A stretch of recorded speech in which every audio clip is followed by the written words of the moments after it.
তিশা কথা রটাচ্ছে আখি নাকি বিয়ে করছে। ওর মতন তো আমি পরকীয়া করি না। ও ভাবছে ও নিজে পরকীয়া করছে, বিয়ে করছে। আমিও ওর মতন এমন, আমি এমন থার্ড ক্লাস কোনোদিন ছিলামও না। আর আমি বিয়ে করছি ওদের কাছে, মানে আমি ভালো থাকার জন্যই গেছিলাম। কিন্তু আমার দিয়ে যে ভিউ ব্যবসা করবে, আমার দিয়ে যে ভিউ কামাবে লাখ লাখ লাখ লাখ টাকা কামানোর জন্য আমাকে বিয়ে করছে, আমি যদি কখনো বুঝতে পারতাম আমি কখনোই যেতাম না। আমি চাইছি যে আমার লাইফটা একটু সুন্দর হোক, আমি যেন ওদের সাথে গিয়ে ভালো হচ্ছে। দেখা করতে গেছিলাম যেদিন আমার বিয়ে হয়েছে, সেদিন হচ্ছে তিশা আর রাহাদের সাথে দেখা করতে গেছিলাম। আমাকে তিশা জোর করে রেখে দিয়েছে, বাসায় আসতে পর্যন্ত দেয়নি। আমি আমার ফোনের চার্জারটা পর্যন্ত নেইনি। আমার যদি মানে ওইরকম যাওয়ার ইচ্ছা থাকতো, আমি অবশ্যই আমার প্রয়োজনীয় যে জিনিসগুলো সেগুলো আমি নিয়ে যেতাম। আমি দেখা করতে গেছি, আমাকে ওরা জোর করে রেখে তারপর হচ্ছে ওই দিন রাতেই হচ্ছে বিয়ে করাইছে। তারপরে আমি অত রাত পর্যন্ত থাকার পরে আমি বাধ্য হয়েছি বিয়ে করার জন্য। বিয়ের কথাবার্তা ছিল, বাট ওই দিন যে আমার বিয়ে হবে সেটা আমি নিজেও জানতাম না। সেদিন আমি নিজেও জানতাম না, কল্পনাও করিনি। আমার ফোনের চার্জার, আমার সবকিছু, আমার এভরিথিং যা ছিল সব আমি রেখে গেছি। ফোনের চার্জার এখনো বাসায়। ওইটা আমার কাছে সবকিছুর প্রুফ আছে, সবকিছুর প্রুফ আছে। ভালোবাসা মানে খালি রুমে যাওয়া, কি ধরনের কথা? ওর ভালোবাসা মানে খালি রুমে যাওয়া। আমার হাজবেন্ড যদি আমার সাথে একদিন টাইম স্পেন্ড করতো, ওর সাথে 6 দিন টাইম স্পেন্ড করতো। ওর কথা মতো হচ্ছে আমার হাজবেন্ড আমাকে ভালোবাসতো। কানাডা থেকে যখন আমার বিয়ে হয়েছে তখন বলছে যে সমান সমান অধিকার। জাস্ট আমার হাজবেন্ড আমাকে বলতো যে তিশার মতো আমি তোমাকে কখনোই ভালোবাসতে পারবো না। আমি বলছি যে কখনো তিশার মতো আমাকে ভালোবাসাও লাগবে না। এখানে তোমাদের হচ্ছে রিলেশন করে বিয়ে, সেটা আমিও বুঝি।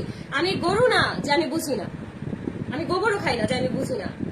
আমি একটা মানুষ, আমি সবই বুঝি। আমি কখনো আমার হাজবেন্ডকে কখনো প্রেশারও দিতাম না যে তিশার মতো আমাকে ভালোবাসে না। আমার পেজ যদি ওরা নষ্ট করে, ওদের আমি জেলের ঘানিটা নামো। আমার পেজ নিয়ে যদি আমার রিজিকের জায়গায় যদি ওরা হাত দেয়।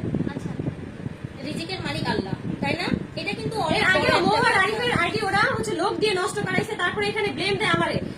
সেই প্রমাণটা পর্যন্ত আমার কাছে আছে।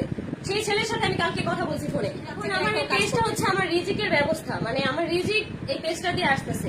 আমার সেই পেজটা যদি ওরা নষ্ট করে তাহলে খবরই আছে। ওরা যদি আমার কোনো ক্ষতি, মানে যদি ক্ষতি না করে, তাহলে ওদের মুখোশ আমি টাইম না খুলবো।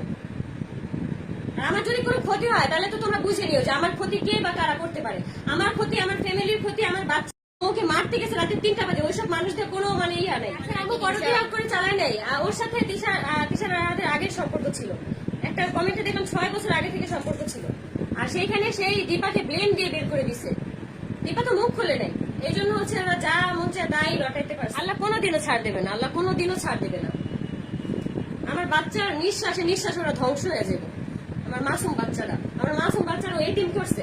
তোমরাই বুঝে নাও এরা আমার সফলতা গিয়ে মেনে নিতে পারছে নাকি পারতেছে কেন বুঝো না। আমার দিয়ে ভিউ ব্যবসা করেছে। আমার আগে যেই মেয়ের সাথে বিয়ে হয়েছিল সেই মেয়ের 2-3 দিনের মাথায় হচ্ছে ডিভোর্স দেওয়া হয়েছে। সে মেয়ের মাসে তার নিয়ে গেছে।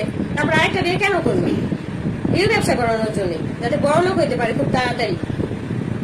তার বাপের পরিচয় না থাকলে মানুষের চিরা খাতার তলে বসে মানুষের কত স্বপ্ন থাকে না, সেইটাই বলি। আমার বলে আমার বাপ নাকি হকারগিরি করে। আমার বাপ যদি হকারগিরিও করে তাহলেও ভালো, সে সব পথে ইনকাম করে আনে, সম্মানের সাথে থাকছে। না, এখন আমার থামায় রাখা কোনো পসিবল হবে না। আমি কলেজ লাইফে রিলেশন করছি একটা ছেলের সাথে, সেইটা পর্যন্ত টাইনা নিয়ে আসছে। মানুষের রিলেশন থাকতেই পারে, ওর কি নাই? বুকে হাত দিয়ে বলতে পারবে? একটা ছেলেরও রিলেশন থেকে, একটা মেয়েরও রিলেশন থেকে। আমি বিয়ের পরে আমি কার সাথে কি করছি? কারোর সাথে কিছু করি নাই। উল্টা ওরে সন্দেহ করে সাইমনকে নিয়ে। অবশ্যই সাইমনের সাথে কিসের কিছু আছে, যার কারণে এই বাসায় সাইমনকে নিয়ে নানান ধরনের গ্যাঞ্জাম হয়। যার কারণে কয়েকদিন পর পরই তোমরা ভিডিওতে দেখবা যে আহাদের হাত কাটা।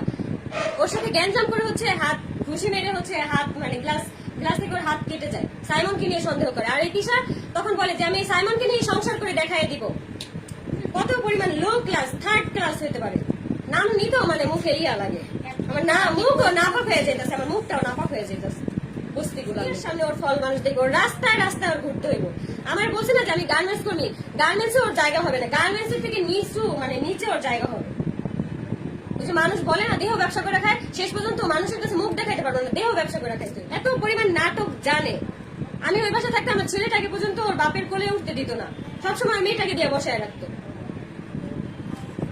আয়েশকে কখনোই কোলে নিত না। আয়েশকে কোলে নেওয়া দেখলে ও আয়েশকে কোলে নিয়ে আমাদের কাছে হচ্ছে এই আলিশাকে বসাই দিত। সব সময় ওই রকম করতো, সব সময়।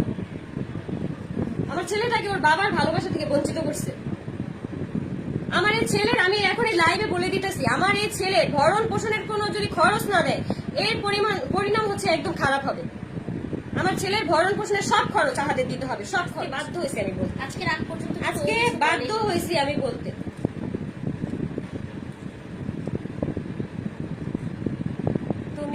বিয়েটা করলা কেন? আমি তো যখন আর কি আমি বিয়ে করছি তখন আর কি আমি চাইছি যে আমার জীবনটা একটু ভালো থাকুক, যেহেতু আমার একটা ডিভোর্স হয়েছে। তো আমি ভাবছি যে আমি হয়তো ওদের কাছে বিয়ে মানে আহাদের কাছে যদি আমার বিয়ে হয় ওদের সাথে, তাহলে মানে আমি একটু হলেও ভালো থাকবো।